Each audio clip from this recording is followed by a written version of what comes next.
Hi everyone, and welcome to the Crows Show, brought to you by Chemist Warehouse. I'm Mark Bickley. And I'm Alana Smith. And Mark, this is a special weekend for you and your Premiership teammates. It is, Alana. We're celebrating the 20th anniversary of the club's first Premiership all the way back in 1997. So obviously there'll be plenty of reminiscing. Yeah, some of those memories getting a bit blurry perhaps. They sure are. No, I'm sure you're all having a wonderful time, and we look forward to hearing from some of your teammates during today's show. Yes, and we'll also speak to the great man himself, our coach, Malcolm Blight. I think it was a bit of pride on everyone's shoulder, you know, to say that we actually finally made it to a grand final, so that was good. But first, a question. What do you know about eSports? If you're like me, not a lot. But we should all be on a fast learning curve because it's becoming a worldwide phenomenon, and the Crows have scored a first for mainstream Australian sport by acquiring an eSports team. So let's explore what it all means to the club and to you.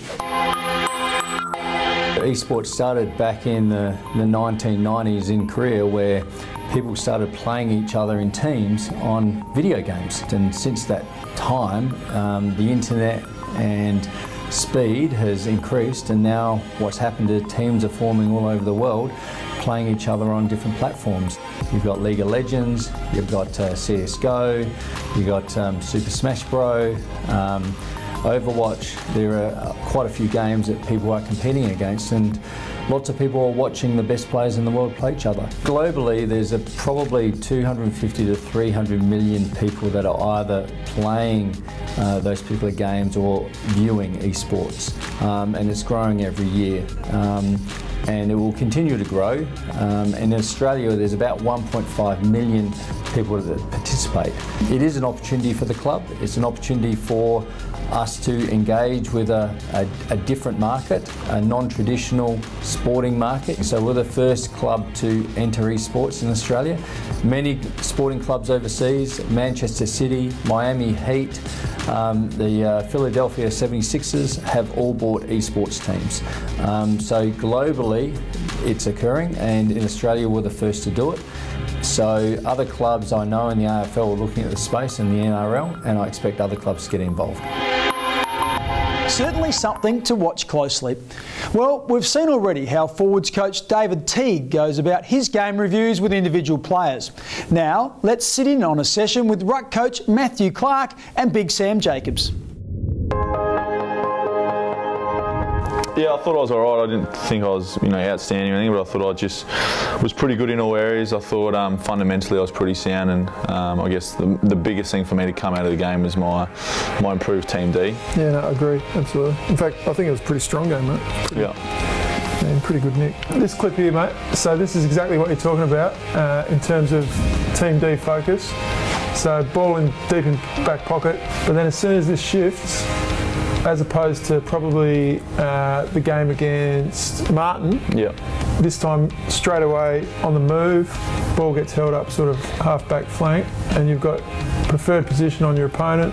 Once you read the cue that it's going to be long down the line, your willingness to come off him and impact in the air really strong. So team, as you said, mate, Team D, I reckon that's been probably the highlight of the year so far, is that capacity to be part of the Team D. The only one on this one is obviously with all this density here, like your tendency to try and use it straight away is great. Yeah. But back off the mark 3 or 4 steps, I reckon. Then we access this open side. Because that's what I saw text. That's what I was looking at. So I wanted to get it to him, but I thought he might have been a bit far. I agree, absolutely. Yeah. But if you drive back up 3 steps off the mark, you either use, I think it might even be Smith. Yeah, if he's Smith or Laird. Yeah. You either use them or you actually can access this area right here. Yeah. Just a couple of bit of body work. Yeah. So in general, really strong. Obviously, it was a wet night, so the capacity, it was never going to be a massive connection night, but your capacity to get that ball forward for us. Yeah. And probably just the only little RFIs were, so if you see that scenario there. Yeah, I thought this might have been a common theme, but he didn't. He only used it once, which I'm surprised he did, because I thought he might have actually tried it a bit more, but he sort of put it away. Yeah. So rather than give him the 5 metres. Take the metre and a half. Yeah. Matty Clark's AFL career spanned 4 clubs and nearly 260 games, so plenty of experience there to pass on. When Alana returns after the break, we turn the tables on Smithers. And How has Tom Lynch handled his extra responsibilities? My favourite grand final moment, without a doubt, would be when the final siren goes and the realisation that you've won the Premiership comes to light. It had been such a long year, training and everything, and a huge journey we went on together, so to realise that dream and be the first players to achieve that for the footy club was really special.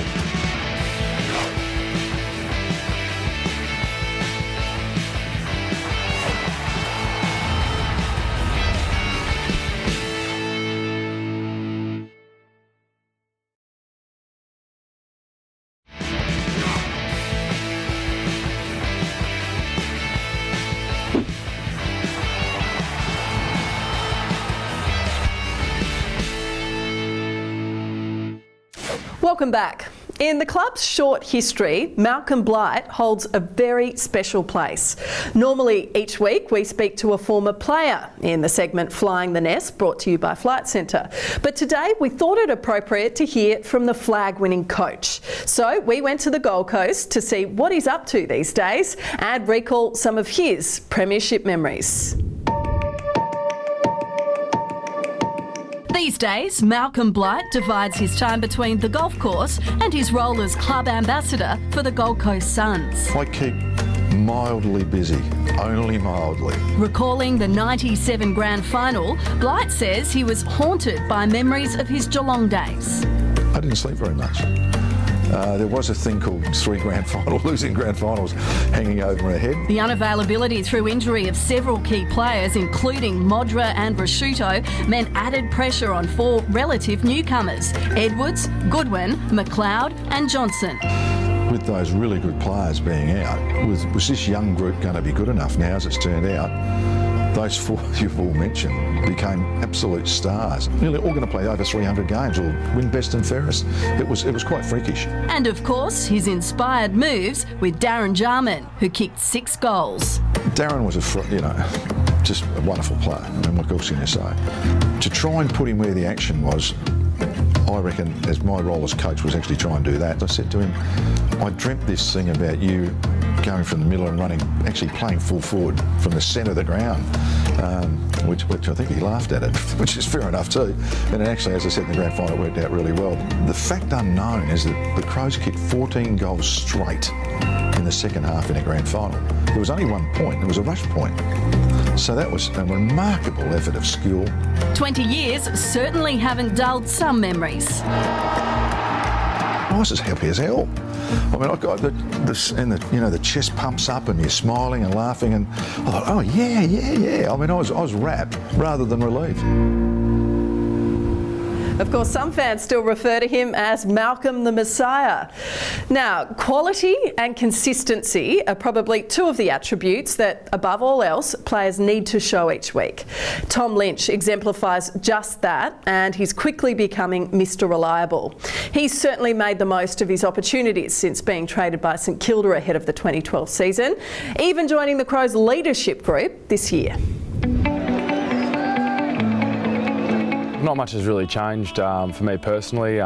Going about my football in the same manner I've always, as all the players do at this club. It's not just individuals within that group that combine for a leadership group. We've got a great group of leaders below that as well who are really contributing this year, and that's probably where our success is coming from. Lynch tucked up on the pocket. He sends it long. It's a good-looking effort. Tom Lynch, what a goal! It was obviously pleasing since it was voted on by your peers. So obviously that's quite humbling, but at the same time, I was instructed pretty quickly that you didn't have to be anybody different. You're voted in there for a reason, and I went about things the same way I had been, and hopefully it's reflecting on my leadership throughout the year, and I can do the same going forward. I obviously had enjoyable times at Kilda. I was only there for 3 years, and have some really close friends and learn a lot from a number of guys who are obviously champions of the game. So take a lot out of the experiences I had there, but well and truly I feel like an Adelaide Crow. Most of my free time, besides obviously my family, would go into, I'm pretty keen on coaching and my coaching aspirations going forward. So most of my time in my off season I spend going over to America and going to some college football teams and some NFL teams as well, trying to delve into what they do and pick their brains a little bit. So really enjoying that aspect, and hopefully not too soon, but when my footy career does finish, I can move into coaching. All going well, Tom should play his 100th AFL game in a few weeks. Now's the time I suspect quite a few players have been looking forward to. Brodie Smith loves his teammates to feel the heat in a 60-second grilling thanks to Revolution Roofing. Well, his old foe, Rory Laird, thought it was about time the tables were turned. Hi and welcome to the Victory Veranda's hot seat. The tables have turned this week. I'm asking Brodie Smith the questions. So we started off nice and easy. Where were you born? A couple minutes down the road. Have you ever moved away from West Lakes? No. Who's your favourite player growing up as a kid? Stuart Jew. Okay. Which teammate is most likely to take a selfie? Richard Douglas. Who's the stingiest player at the club? Rat. What's the best part of being an AFL footballer and the worst? $15 meals at Bravo and the worst Sunday games. Can you cook? And what's your favourite food? Just lasagna. Just a chef. Just a cook and Just a chef. lasagna. One player after the sign to take a shot to win it. Who are you picking? From? 30 metres dead in front. Eddie Betts. If you could be anyone else in the world, who would you be? Who would I be? 29. Not you, no. Justin Timberlake. Why? Because he's the man, got the moves. Yep, good answer. First Dougie, now Rory. I think some of the guys are starting to wise up to Smithers. Well, still to come, the veteran who keeps on giving. And a Premiership hero goes for a ride on the wild side. Well, there's lots of grand final moments I think that are quite special, but for me, one that really resonates, I guess, is when you run out and hear the roar of the crowd. For me is about, I just remember looking up and just thinking, wow, I'm here in the grand final. There's more people in this stadium than where I come from. And I think at that point in time, it just really hit me that this is quite a significant moment in my career.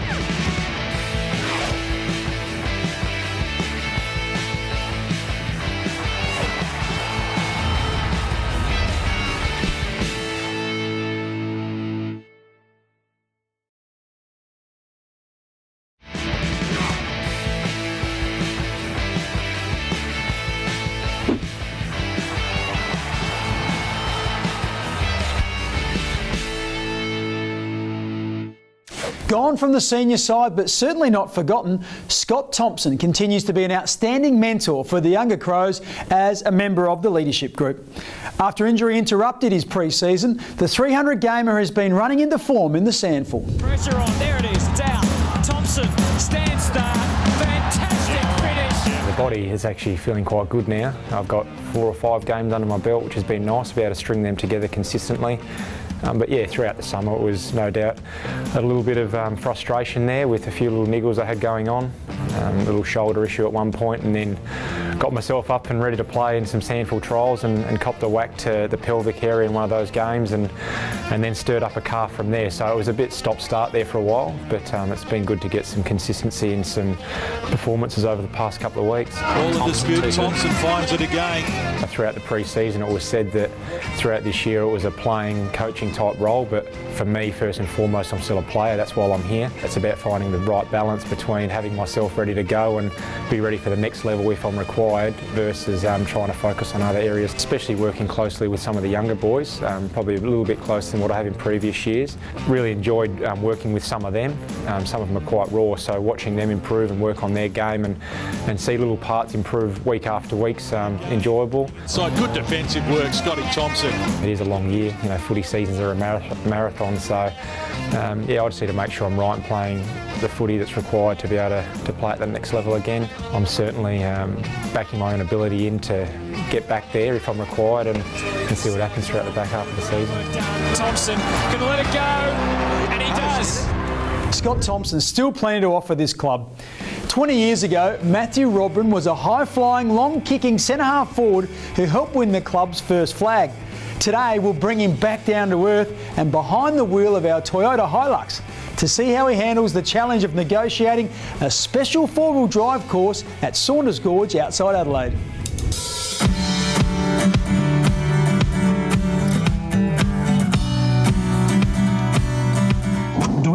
chance? No, we'll probably maybe we'll regret that decision, but you know, that might come in handy a bit later on. Yeah, did have a little bit of a fresh haircut before we took to the Hiluxes today, and just disappointed I didn't get to wear a helmet in there just to cover it up a little bit, and it wouldn't have looked so silly. Can I try and cheat and go the easiest way possible and go over as fewer potholes and pit holes and that? Can I just go through the bush? Oh look, we could probably try anything. Really. That actually looks a little bit flatter. Not we probably need some music just to get the beats happening. Hey, 2 wheels, Ed, look at this. How good is this? I feel like we're in the Hilux Heroes, the stunt driving team over at the show. Ready? Look at this, we're always going to be going vertical. I'm looking forward to it. Well, there's a nice view of the sky.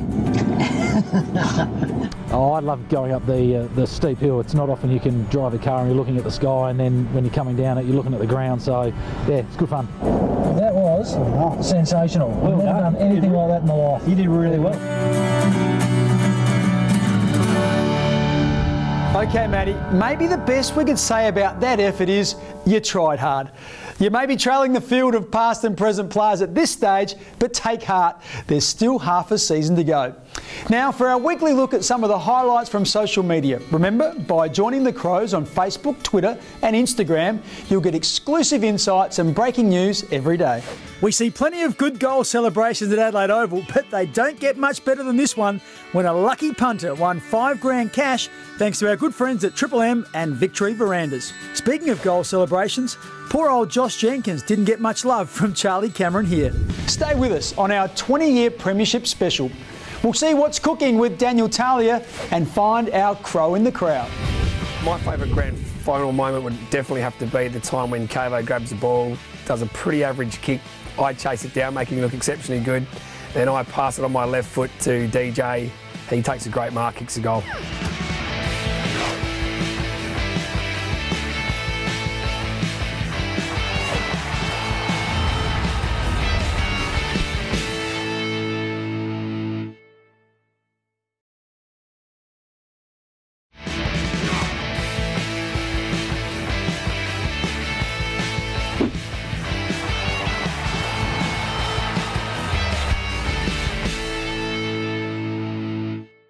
Now, Daniel Talia has been a regular in the Crows kitchen this year, so he should have picked up some cooking tips thanks to Thomas Farms. Let's find out by giving him a recipe and seeing if he can beat the clock. Hi guys, we're here with Thomas Farms Kitchen today. These boxes are nice and easy, prepped, ready to go. We're cooking a beef and ginger rice noodles with snow peas. It says 10 minutes prep time, cooking 15 minutes. I'm going to challenge myself today and see if we can get it done in that time. Let's see how I go.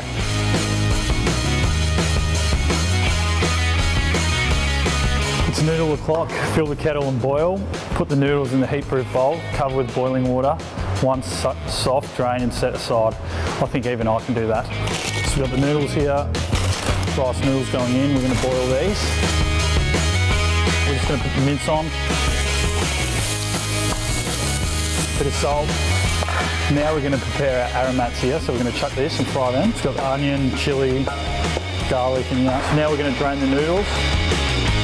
So we're going to add the mince back in now. So now chucking the noodles in, the rice noodles. Moment of truth, let's make this look pretty. All right, done guys. Maybe I should be on my kitchen rules. Beautiful. Moving along, it's time to zero in on a face in the crowd. What if we settle on you? If you recognise yourself, contact the club before 5 p.m. next Wednesday. Be ready with some photo ID and a merchandise pack will be coming your way. Now, next week the Crows have their mid-season bye, so it's a good opportunity to sit down with Tex and Pikey and hear their thoughts on how the team is performing.